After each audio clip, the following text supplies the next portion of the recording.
शिकारी चील उड़ता हुआ शिकार की तलाश कर रहा है। अरे जंगल के सारे पक्षी मर गए हैं क्या? आज कुछ भी ढंग का नहीं मिला है। वहीं दूसरी तरफ रानो चिड़िया अपनी बेटी गुड़िया को समझा रही है। गुड़िया बेटी, मैं अनाज लेने जा रही हूँ, तुम घर में ही रहना और दरवाजे को अंदर से बंद कर लेना। तभी गुड़िया मुस्कुराते हुए कहती है, हाँ मम्मा, आपने जो भी सिखाया है मुझे सब याद है, आप चिंता मत कीजिए मम्मा। मुझे पता है मेरी बेटी होशियार है, लेकिन फिर भी चौकन्ना रहना, शिकारी कभी भी आ सकता है गुड़िया बेटी। मम्मा, आप भी अपना ख्याल रखिए और जल्दी से वापस आइए। रानो चिड़िया जैसे ही अनाज लेने घर से बाहर निकलती है, तभी वह देखती है कि एक शिकारी चील उसी की ओर आ रहा है। रानो चिड़िया अपने घर का दरवाजा बंद कर लेती है। क्या हुआ मम्मा, आपने दरवाजा क्यों बंद कर दिया? गुड़िया बेटी, बाहर कोई शिकारी पक्षी घूम रहा है, उसके परों में कोई शिकार भी था। रानो चिड़िया खिड़की से झांक कर देखती है कि शिकारी चील एक डाल पर बैठा हुआ शिकार किया हुआ चूहा खा रहा था। अरे ये चूहा तो बहुत छोटा है, इससे तो मेरा पेट भी नहीं भरा। अगर कुछ और मिल जाए तो मजा आ जाए। देखा गुड़िया बेटी, इसलिए मैं कहती हूँ हमेशा हमें चौकन्ना रहना चाहिए। मम्मा, आप बाहर मत जाइए, मुझे डर लग रहा है मम्मा। गुड़िया बेटी, ऐसे घबराते नहीं हैं। हम पक्षियों को अपना पेट भरने के लिए बाहर तो जाना ही पड़ता है। ऐसी छोटी मुसीबतों से डरकर अगर हम यूँ घर में बैठ जाएंगे तो क्या ही बनेगा। तुम डरो नहीं, मैं बस यूँ गई और यूँ वापस आई। रानो चिड़िया ने अपनी बेटी गुड़िया को अपने गले लगा लिया। रानो चिड़िया गुड़िया को समझाकर अनाज लेने के लिए बाहर चली जाती है। उसे अपने घर से बाहर जाते ही वह शिकारी देख लेता है। आहा, मुझे पता ही था कि पक्का इस घोंसले में चिड़िया ही रहती है। आज तो मजा आ जाएगा। उस छोटे से चूहे से तो मेरा पेट भी नहीं भरा। अगर ये चिड़िया खाने को मिल जाए तब आएगा असली मजा। लेकिन इस चिड़िया को कैसे खाया जाए? आइडिया, एक काम करता हूँ, इसके घोंसले में जाकर बैठ जाता हूँ। जब ये चिड़िया आएगी तब इसे दबोच कर खा जाऊंगा। ऐसा सोचकर चील रानो चिड़िया के घोंसले के पास जाने लगता है। चील इस बात से अनजान था कि घोंसले में चिड़िया की बेटी भी है। चील को अपने घोंसले के पास आता देख गुड़िया बहुत ज्यादा घबरा जाती है।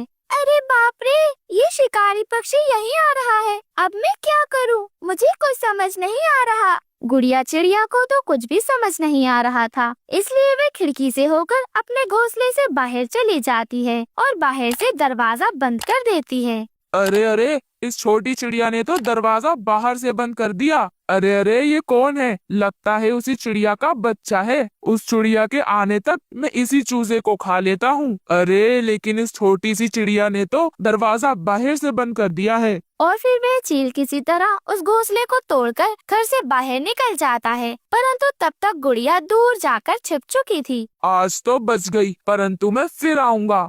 ऐसा कहकर चील वहाँ से उड़ जाता है। वहीं दूसरी तरफ रानो चिड़िया को अनाज मिल गया था। चलो, अनाज तो मिल गया, अब मुझे जल्दी ही घर लौटना चाहिए। रानो चिड़िया अपने घर लौट ही रही थी, तभी उसे किसी की आवाज आती है। पानी, पानी, मुझे कोई पानी पिला दो। अरे ये आवाज किसकी है? यहाँ तो कोई दिखाई भी नहीं दे रहा। चिड़िया, ओ चिड़िया, यहाँ देखो, यहाँ मैं एक पेड़ हूँ। रानो चिड़िया फिर उस पेड़ के पास चली जाती है। अरे पेड़ जी, आपको क्या हुआ? अरे चिड़िया, मैं बहुत सूख गया हूँ, मुझे थोड़ा पानी दे दो। अगर तुम मेरी जड़ों में थोड़ा पानी दे दोगी तो मेरी बहुत मदद हो जाएगी। और फिर रानो चिड़िया पास वाली नदी से पानी लाकर पेड़ को डाल देती है। तुम्हारा धन्यवाद, तुमने मेरी इतनी मदद की। तुम्हारी इस मदद को मैं कभी नहीं भूलूंगा। अरे पेड़ जी, आप शुक्रिया मत कीजिए। आप सभी पेड़ों की वजह से तो हम सांस ले पाते हैं। घोंसला बनाने से लेकर हमारा पेट भरने तक आप हमारी कितनी मदद करते हैं। एहसान तो आप हम पर करते हैं। ये तो तुम्हारा बड़प्पन है चिड़िया। अच्छा ठीक है पेड़ जी, अब मैं चलती हूँ। ऐसा कहकर रानो चिड़िया अपने घर लौट जाती है। वह देखती है कि उसका तो पूरा का पूरा घोंसला तहस नहस हो गया है। वह गुड़िया को वहाँ ना देखकर बहुत ज्यादा घबरा जाती है। रानो चिड़िया तो रोने लगती है। हे ऊपर वाले, ये मैं क्या देख रही हूँ? ये सब क्या हो गया? मेरी गुड़िया बेटी कहाँ चली गई? और फिर घोंसला भी टूटा पड़ा है। कहीं कोई शिकारी चील तो नहीं आया है? ऊपर वाले, गुड़िया कहाँ है? हे भगवान, मुझे मेरी बेटी गुड़िया को अकेला छोड़कर जाना ही नहीं चाहिए था। अब मैं उसे कहाँ ढूंढूंगी? और फिर रानो चिड़िया अपनी बेटी गुड़िया को ढूंढने निकल जाती है। इधर गुड़िया चिड़िया लाडो चिड़िया के घर पर आ गई थी। बेटा, आप डरो नहीं, अब आप बिल्कुल सुरक्षित हो। हम रानो को ढूंढ लेंगे, तुम चिंता मत करो। रानो चिड़िया भी अपनी बेटी गुड़िया को ढूंढते ढूंढते वहाँ पर आ जाती है और लाडो का बेटा उसे देख लेता है। माँ, वो देखो, वो तो मासी लगती है। वे गुड़िया को ढूंढ रही है शायद। तुम यहीं रुको, मैं अभी रानो को आवाज लगाती हूँ। लाडो, अच्छा हुआ तुम मुझे यहीं मिल गई। मैं बहुत बड़ी परेशानी में आ गई हूँ लाडो। हाँ रानो, मैं सब जानती हूँ। तुम गुड़िया को ही ढूंढ रही हो ना? वो मेरे पास है। क्या क्या आप सच कह रही हो? कहाँ है मेरी बेटी? और फिर दोनों घर के अंदर आते हैं। माँ, अच्छा हुआ आप आ गई। मुझे तो बहुत ज्यादा डर लग रहा था मम्मा। डरो नहीं मेरी बच्ची, अब मैं आ गई हूँ ना। क्या हुआ था? हमारा घोंसला किसने तोड़ दिया? और फिर गुड़िया अपनी माँ को सारी बात बताती है। मैं वहाँ से भाग आई मम्मा, लेकिन मुझे ये समझ नहीं आ रहा था कि मैं कहाँ जाऊँ। तब मैं एक पेड़ की डाली बैठ गई थी। तभी लाडो मासी ने मुझे देख लिया और वो मुझे अपने साथ यहाँ पर ले आई। हे ऊपर वाले, तेरा लाख लाख शुक्र है। जो कुछ हुआ, लाडो मैं तुम्हारा एहसान कैसे चुकाऊंगी? अगर आज तुम समय पर वहाँ नहीं जाती तो ना जाने क्या हो जाता। अरे रानो, अब सब ठीक हो गया है, तो अब तुम बाकी बातें भूल जाओ। गुड़िया मुझे मासी कहती है, तो मैं भी उसकी माँ ही हुई ना। अच्छा ठीक है लाडो, अब हम चलते हैं। हमें अपना घोंसला भी तो बनाना है। और फिर रानो चिड़िया अपनी बेटी के साथ वहाँ से चली जाती है। वह अपना घोंसला बनाने के लिए सामान की तलाश कर रही थी। तभी अचानक से काले बादल छा जाते हैं और देखते ही देखते जोरों की बारिश शुरू हो जाती है। बारिश से बचने के लिए वो दोनों एक पेड़ पर बैठ जाती हैं। वह पेड़ वही था जिसकी रानो चिड़िया ने मदद की थी। माँ, अब हम क्या करें? इतनी बारिश में हम कैसे घोंसला बनाएंगे मम्मा? नहीं गुड़िया बेटी, लेकिन घोंसला तो हमें किसी भी हाल में बनाना ही होगा। उन दोनों की सारी बातें वह पेड़ सुन लेता है। क्या हुआ चिड़िया, तुम इतनी परेशान क्यों हो? रानो चिड़िया तो इधर उधर देखने लगती है। अरे मैं वही पेड़ हूँ जिसकी तुमने मदद की थी। लेकिन सुबह तो आप बिल्कुल सूखे हुए थे, इतनी जल्दी आप कैसे हरे हो गए? मैं एक जादुई पेड़ हूँ। तुम्हारी मदद के बदले मैं तुम्हें कुछ देना चाहता हूँ। पेड़ जादू से मिट्टी का घोंसला बनाता है। ये तो बहुत ज्यादा सुंदर है। ये घोंसला बारिश, गर्मी और शिकारी से तुम्हारी रक्षा करेगा। ऐसे ही कुछ समय बीत जाता है। कुछ समय बाद वह शिकारी घर तोड़ने की कोशिश करता है, परंतु वह असफल रहता है। अरे ये घोंसला तो बहुत मजबूत लगता है अब बस चूहे खाकर ही अपना पेट भरना पड़ेगा। रानो चिड़िया अपनी बेटी गुड़िया को गले लगाते हुए कहती है। गुड़िया बेटी, देखा आपने, अच्छाई और मदद करने का फल हमें हमेशा मिलता है। रानो और गुड़िया खुशी खुशी अपने नए घोंसले में रहने लगती हैं।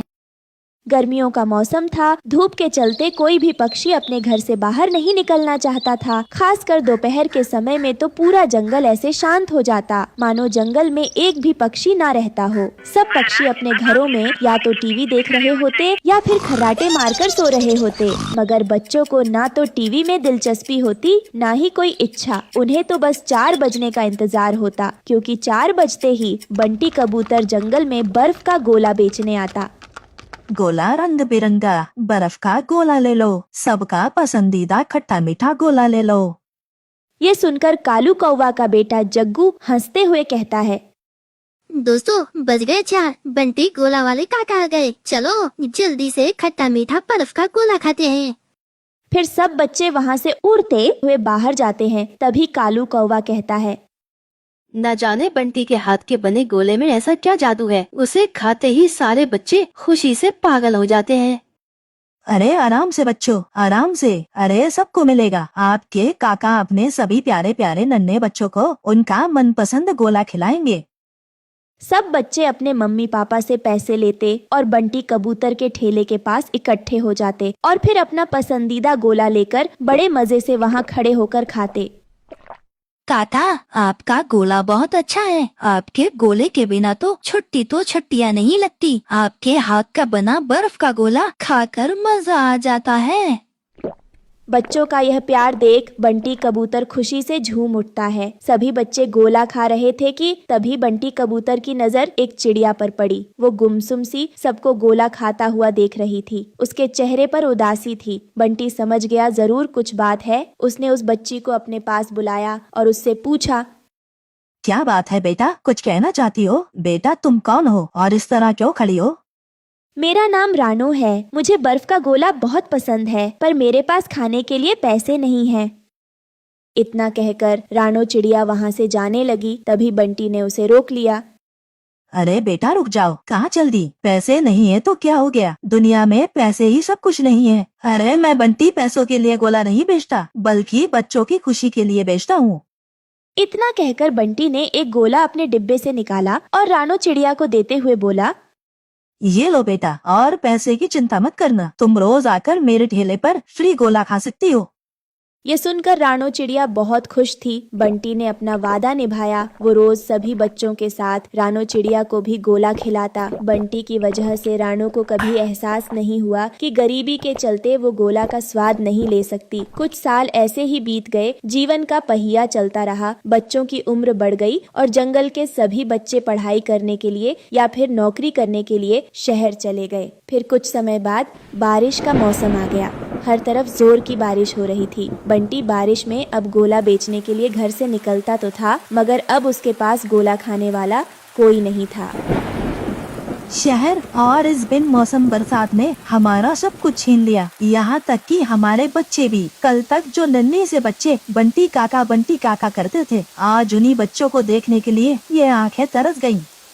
बंटी कबूतर का गोला धरा धरा का रह जाता। उसके पास एक भी ग्राहक नहीं आता था। बंटी कबूतर की पत्नी बबली कबूतरी उससे कहती है, सुनिए जी, दिन पर दिन तकलीफें बढ़ती जा रही है। अब तो घर में अनाज के लिए भी हमारे पास पैसे नहीं है। इसी तरह चलता रहा तो हम क्या करेंगे? अरे भाग्यवान, तुम फिक्र मत करो। जो पक्षी मेहनत करना जानता है वो कभी भूखा नहीं मरता। ऊपर वाला सबकी मदद जरूर करता है। रोज की तरह बंटी ठेले लिए ग्राहक के इंतजार में खड़ा था। तभी उसके सामने से एक बैलगाड़ी गुजरी जिसमें एक चिड़िया बैठी थी। जिसकी नजर बंटी पर पड़ी, वो अपनी बैलगाड़ी से उतरी। चलो, पूरे दिन में एक ग्राहक तो आया। बताइए, आप कौन सा गोला खाना पसंद करेंगी? अरे बंटी काका, कैसे हो आप?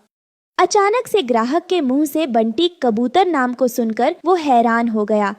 अरे ये आवाज भी कुछ जानी पहचानी लगी। अरे बेटा, तुम मुझे जानती हो क्या? शायद आपने मुझे पहचाना नहीं। काका, मैं रानो हूँ, वही रानो जिसे सालों पहले आप फ्री में गोला खिलाया करते थे।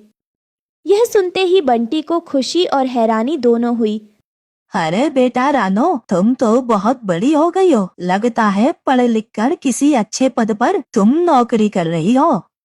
काका, क्या छोटा क्या बड़ा बाकी, मुझे यह देख हैरानी हो रही है कि आप अब तक गोला बेच रहे हैं। आज तो आपकी दुकान पर जरा भी भीड़ नहीं। तब तो आप हर वक्त बच्चों से घिरे रहते थे। आज पूरा रास्ता सुनसान है, ऐसा क्यों? अब क्या कहूँ बेटा रानो, समय के साथ पूरा जंगल धीरे धीरे शहर निकल गया। अच्छा खैर, मैं इतने टाइम बाद आई हूँ, अपने हाथों का गोला नहीं खिलाएंगे मुझे? अरे हाँ, क्यों नहीं। अभी एक बढ़िया सा तुम्हारी पसंद का काला खट्टा गोला बनाता हूँ। फिर बंटी ने गोला बनाकर रानो चिड़िया को दिया। उसने जैसे ही गोला को टेस्ट किया, वो बोली, अरे वाह, क्या बात है काका, अब भी आपके गोला में सालों पुराना स्वाद है। मान गई आपको काका, मुझे इनकी मदद करनी चाहिए। बचपन में इन्होंने मेरे लिए कितना कुछ किया। अब आज मैं कुछ बन गई हूँ तो क्यों ना इनकी अच्छाई, इनकी ईमानदारी का इन्हें कुछ इनाम दूं। रानो ने बंटी की हालत देखकर उसे कुछ पैसे देने की सोची, मगर जैसे ही रानो ने पैसे उनकी तरफ बढ़ाए, बंटी काका ने साफ मना कर दिया। अरे नहीं बेटा, यह बंटी काका जरूर बूढ़े हो गए हैं, मगर लालची और स्वार्थी नहीं। यह बंटी सिर्फ और सिर्फ अपनी मेहनत का खाता है। लेकिन काका, मैं तो आपकी बच्ची जैसी हूँ, आपके लिए कुछ करना चाहती हूँ। बचपन में आपने भी तो मुझे फ्री में गोला खिलाया है। मैं तुम्हारी भावनाओं को समझ रहा हूँ बेटा, लेकिन मुझे माफ करना, मैं तुमसे ये पैसे नहीं ले सकता। बंटी काका की बात सुन रानो ने मन में सोचा, काका तो इस तरह मानने वाले नहीं है, मुझे उनकी मदद किसी और तरीके से करनी होगी। काका, हर महीने मैं अनाथ बच्चों को खाना खिलाती हूँ, उन्हें कपड़े देती हूँ। मैं चाहती हूँ अब से उन अनाथ आश्रम में हमारे खाने के साथ साथ आपका बनाया हुआ बर्फ का गोला भी जाए, क्योंकि गर्मी इतनी ज्यादा है। अगर इसमें बच्चों को गोला मिल जाए, वो भी आपके हाथ का इतना स्वादिष्ट, तो वो बहुत खुश हो जाएंगे। क्या आप उन बच्चों के लिए गोला बनाएंगे? आपको कम से कम 500 बर्फ के गोले बनाने होंगे। ये सुनकर बंटी बहुत खुश हुआ। इतना बड़ा ऑर्डर उसे जीवन में पहली बार मिला था। आप कर तो पाएंगे ना काका? बेटा, मेरे चेहरे पर झुर्रियां तो जरूर आ गई हैं, मगर हाथों में ताकत और जादू अभी भी वही है। तुम बस देखती जाओ, मैं और मेरी पत्नी मिलकर किस तरह से ये ऑर्डर पूरा करते हैं। रानो चिड़िया ने बंटी कबूतर को कुछ पैसे एडवांस में दिए और फिर कुछ दिनों बाद बंटी कबूतर ने अपना ऑर्डर पूरा कर दिया। लो बेटा, यह तुम्हारा बर्फ का गोला। शहर जाकर सभी बच्चों को गोला और उसके साथ मेरा प्यार देना। फिर रानो पैसे देकर बंटी कबूतर से बोलती है, ये लीजिए काका, ये रहा आपकी मेहनत का फल। अरे बेटा, ये तो बहुत सारे पैसे हैं। हाँ काका, अब से मैं आपसे हर महीने बर्फ के गोले लेती रहूंगी, और हाँ, वो भी अब से आपको 500 नहीं बल्कि 1000 बर्फ के गोले बनाने हैं। तुम चिंता मत करो रानू बेटा, मैं तुम्हारा ये ऑर्डर भी जल्दी तैयार कर दूंगा। इतना सुनकर रानो चिड़िया वहाँ से चली गई। तभी बंटी कबूतर अपनी पत्नी से बोला, देखा भाग्यवान, मैंने कहा था ना, मेहनती लोग कभी भूखे नहीं मरते। ऊपर वाला किसी न किसी रूप में उसकी मदद जरूर करता है। तो देखा आपने किस तरह सालों पहले की गई एक अच्छी नेकी ने बंटी कबूतर की किस्मत बदल कर रख दी। इसीलिए हमेशा सबके साथ नेकी करें, आपके साथ कभी कुछ बुरा नहीं होगा। दोस्तों, आपको हमारी आज की कहानी कैसी लगी? हमारी कहानी को लाइक करें, कमेंट करके अपनी राय हमें दें। आपके कमेंट और लाइक हमारे हौसले को बढ़ाते हैं। अगर आप हमारे चैनल पर नए आए हैं तो हमारे चैनल को सब्सक्राइब करना ना भूले। आपका धन्यवाद। आसमान में चारों ओर काले घने बादल छाए हुए थे। बारिश की बूंदें धरती पर गिर रही थी। पेड़ पर चिड़िया छुपी हुई थी। रानो चिड़िया बड़े से बरगद के पेड़ पर बैठी हुई थी। ये बारिश भी ना जैसे मेरे दुखों को बढ़ा देती है। अब मैं क्या करूं? मेरा घर टूट गया है, खाने को भी कुछ नहीं है, और ये ठंड, इस ठंड में मेरी चोट जम रही है। आखिर मैं कहाँ जाऊं? तभी अचानक से दूर से एक काले रंग का कौवा उड़ता हुआ आता है और वह रानो के पास आकर रुक जाता है। अरे रानो, तुम यहाँ इतनी तेज बारिश में क्या कर रही हो? तुम्हारे तो पंख भी भीग गए हैं। कालू भैया, मैं क्या करूं? इस तेज बारिश ने मेरे घोंसले को तोड़ दिया है। मेरे बच्चों के पास खाने के लिए भी कुछ नहीं है। कहीं ये ठंड मेरे बच्चों को बीमार ना कर दे। हाँ रानो, ये तो सच में बहुत मुश्किल है, परंतु तुम चिंता मत करो, मैं इसमें तुम्हारी मदद जरूर करूँगा। रानो, पास के एक जंगल में एक परी रहती है, हो सकता है वो तुम्हारी मदद कर सके। जादुई परी? कालू भैया, क्या सच में वह जादुई परी मेरी मदद करेगी? हाँ रानो, परंतु हमें इसके लिए पहले उसके पास जाना होगा और ये सफर आसान नहीं होगा। भारी बारिश और बर्फबारी भी हो सकती है। रानो चिड़िया उसकी बात को समझते हुए बस अपना सर हिला देती है और दोनों जंगल में उड़ने लगते हैं।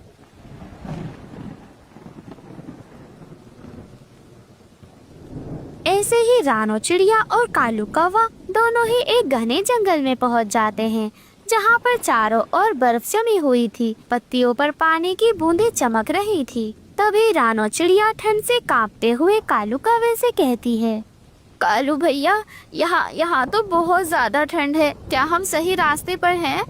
हाँ रानो, ठंड तो बहुत ज्यादा है, परंतु तुम चिंता मत करो, हम बिल्कुल सही रास्ते पर हैं। वह देखो, वह बड़ा सा पेड़, वह जादुई परी का पेड़ है। तभी रानो चिड़िया को एक बड़ा सा चमचमाता हुआ पेड़ दिखता है। उस पेड़ पर तो जादुई रोशनी बिखरी हुई थी। पेड़ के आसपास एक सुंदर परी खड़ी हुई थी। उसके पंख इंद्रधनुष के जैसे चमक रहे थे। तभी जादुई परी मुस्कुराते हुए कहती है, आपका स्वागत है रानो और कालू। मुझे पता है आप यहाँ क्यों आए हो। परी जी, आपको कैसे पता कि हम यहाँ पर क्यों आए हैं? रानो, मैं सब जानती हूँ। तुम एक सच्ची माँ हो जो अपने बच्चों के लिए हर मुश्किल को सहने के लिए तैयार हो। तुम चिंता मत करो, मैं तुम्हारी मदद जरूर करूँगी। सच परी जी, क्या सच में आप मेरी मदद करेंगी? हाँ रानो, मैं तुम्हारी मदद जरूर करूँगी, परंतु तुम्हें मेरा एक काम करना होगा। तुम्हें झील के किनारे जाकर एक फूल लाना होगा और वही फूल तुम्हारे लिए एक नया घर बना कर देगा। और ऐसे ही रानो चिड़िया और कालू कौवा झील की ओर उड़ने लगते हैं। रास्ते में भारी बर्फबारी हो रही थी। रानो चिड़िया बहुत ज्यादा थकी हुई थी। रानो चिड़िया कालू कौवे से कहती है, कालू भैया, मैं अब और नहीं उड़ सकती। मेरे पंख इस ठंड में जमने लगे हैं। रानो, हिम्मत रखो, हमें बस वहाँ तक पहुँचना है। देखो, वो रही झील। ऐसे ही कालू कौवा और रानो चिड़िया दोनों झील के पास पहुंच जाते हैं। झील के बीच में एक चमकता हुआ फूल था, लेकिन झील के पास एक बड़ा सा सांप सो रहा था। रानो चिड़िया डरते हुए कालू कौवे से कहती है, कालू भैया, वो देखें, वो तो सांप है। कालू भैया, वो तो हमें खा जाएगा। अरे रानो, डरो मत, मैं एक काम करता हूँ, मैं उसे दूसरी तरफ ले जाता हूँ और तुम जल्दी से फूल ले आना। कालू कौवा अपनी चालाकी से उस सांप को दूसरी ओर ले जाता है और रानो चिड़िया जल्दी से उस फूल को ले आती है। फिर कालू कौवा और रानो चिड़िया दोनों मिलकर उस फूल को लेकर परी के पास जाते हैं। शाबाश रानो, तुम अपनी हिम्मत और धैर्य से इस फूल को लेकर आ गई हो। अब देखो जादू। तभी वह परी उस फूल को अपनी जादुई छड़ी से छूती है। तभी उसके छूते ही एक जादुई बड़ा सा मीठे तरबूज का घर बन जाता है। उस घर के अंदर तो बहुत ज्यादा गर्माहट थी और खाने के लिए बहुत सारे बीज भी थे। रानो चिड़िया की आंखों में ये सब देखकर आंसू आ जाते हैं। परी जी, मैं आपका धन्यवाद कैसे करूं? ये सब मेरे लिए बस एक सपने जैसा है। आज आपकी वजह से मेरे बच्चों को और मुझे ठंड से डरने की जरूरत नहीं है, ना ही भूख से लड़ने की जरूरत है। रानो, तुम्हारी सच्चाई और तुम्हारी ममता ने इसे मुमकिन किया है। हमेशा अपने दिल की सुनो। रानो चिड़िया अपने बच्चों के साथ उस तरबूज के जादुई घर में रहने लगती है। वही कालू कौवा भी उसका पड़ोसी बन जाता है। तभी रानो चिड़िया अपने बच्चों से कहती है, देखा बच्चों, आपने मेहनत और सच्चाई से हर मुश्किल का हल निकाला जा सकता है। तभी रात और ज्यादा गहरी हो जाती है। रात के साथ साथ तेज बारिश पड़ रही थी और बर्फबारी भी शुरू हो जाती है। अचानक से एक तेज आवाज आती है। रानो और कालू दरवाजे के पास भागते हुए आते हैं। वह देखते हैं कि एक घायल कबूतर ठंड से कांप रहा है। हे भगवान, इनके तो बहुत ज्यादा चोट लगी है। जल्दी से इन्हें अंदर लेकर आ जाओ। ऐसे ही रानो चिड़िया और कालू कौवा उन्हें मिलकर अंदर लेकर आ जाते हैं। वह तो बुरी तरह ठंड से कांप रहा था और गीला हो गया था। रानो चिड़िया उसके पास लकड़ियों से एक आग जला देती है, जिससे उस कबूतर को थोड़ी राहत मिलती है। आपका बहुत बहुत धन्यवाद। अगर आप मुझे आज नहीं बचाती, अपने घर में ना लाती, तो शायद आज मैं मर ही जाता। आप चिंता मत कीजिए, अभी आप बिल्कुल सुरक्षित हैं। अगली सुबह बारिश थम जाती है। पक्षी तरबूज के घर से बाहर निकलता है, परंतु रानो चिड़िया का घर अभी भी उतना ही सुरक्षित और मजबूत है। रानो चिड़िया के घर पर तेज बारिश और बर्फबारी का बिल्कुल भी असर नहीं हुआ था। रानो, तुम्हारा घर तो जादुई है, जादुई। इतनी भारी बारिश और बर्फबारी में भी इसको कुछ भी नहीं हुआ। तभी वहाँ पर वह जादुई परी प्रकट हो जाती है और वह रानो चिड़िया से कहती है, रानो, तुम्हारी अच्छाई और ममता ने इस तरबूज को और ज्यादा मजबूत और खास बना दिया है। अब ये घर सिर्फ तुम्हारा नहीं, बल्कि पूरे जंगल का सहारा है। सच परी जी, परंतु मैं तो बस अपनी जिम्मेदारियाँ निभा रही थी। रानो, यही तो तुम्हारी सबसे बड़ी खूबी है। अब ये घर हमेशा सुरक्षित रहेगा और हर जरूरतमंद के लिए ये खुला रहेगा। ऐसे ही कुछ दिनों